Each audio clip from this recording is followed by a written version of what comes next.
Maukah kita menjadi orang-orang yang hazainu, pembendaharaan Allah berada di tangan kita, berada di hati kita, berada di keluarga kita, berada di negeri kita.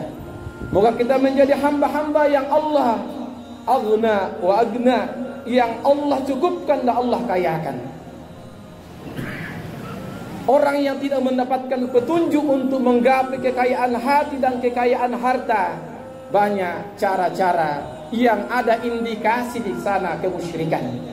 Dia pergi ke orang pintar, dia pergi suatu gunung mempersembahkan sesajen untuk bagaimana dagangannya, tijarahnya, perdagangannya laku. Salah satu surat ke-56 surah Al-Waqiah adalah kunci-kunci, miftah-miftah, pintu-pintu jika kita menjadi hamba yang ingin mendapatkan kekayaan dari Allah Subhanahu wa taala. Tinggal diwiridkan, tinggal didawamkan membaca surat Al-Waqiah. Dari Abu Ya'la dikatakan, baca surah Al-Waqiah setiap malam, lan yusibhu faqih abadan.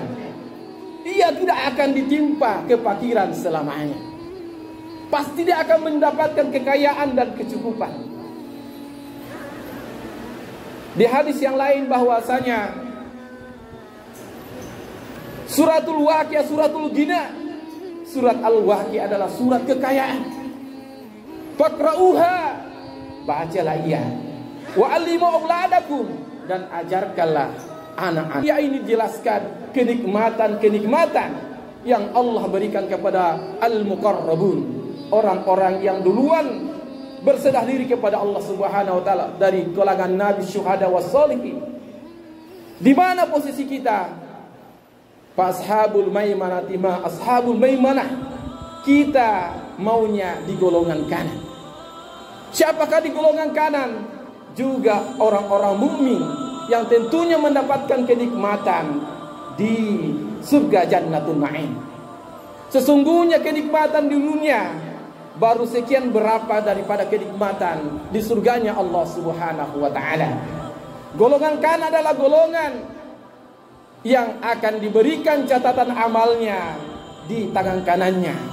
Maka pastikanlah kita menjadi hamba-hamba yang setiap tindak tanduk kita, apa yang dilaksanakan tangan kita, apa yang terbetik dalam hati dan pikiran kita, itulah catatan malaikat raqib.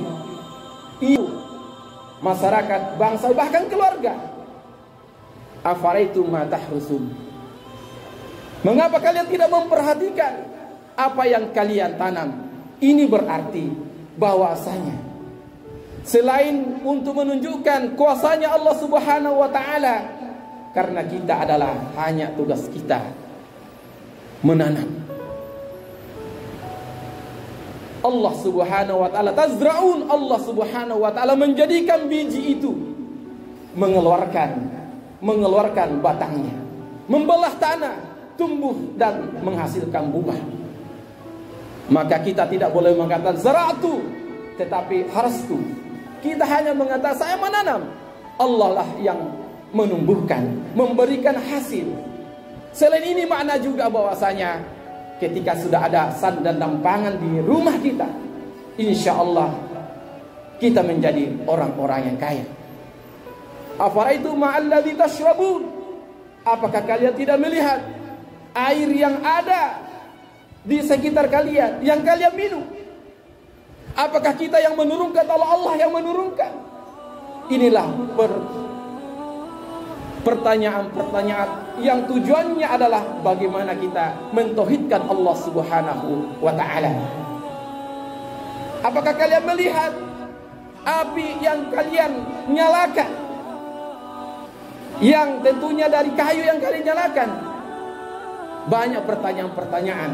Jika kita sudah memiliki pangan, air dan gas untuk mengolah, api untuk mengolah makan dan air itu, kita menjadi orang-orang yang kaya. Al-Waqiah juga dijelaskan perbedaan orang-orang al-muqarrabun ketika dicabut nyawanya. Ashabul maimanah ketika dicabut nyawanya, ashabus shimal ketika dicabut nyawanya sangat beda sekali. Orang yang dicukupkan Allah Subhanahu wa taala, dikayakan Allah Subhanahu wa taala, bacalah surat kekayaan ini adalah suratul ghina, yaitu surat Al-Waqiah, dan ajarkanlah kepada anak kalian, karena dia bekal untuk dia menjadi sosok yang mandiri dan pasrah tawakal kepada Allah Subhanahu wa taala, dan dia juga menjadi khalifah yang mengelola bumi. Dia rajin bercocok tanam.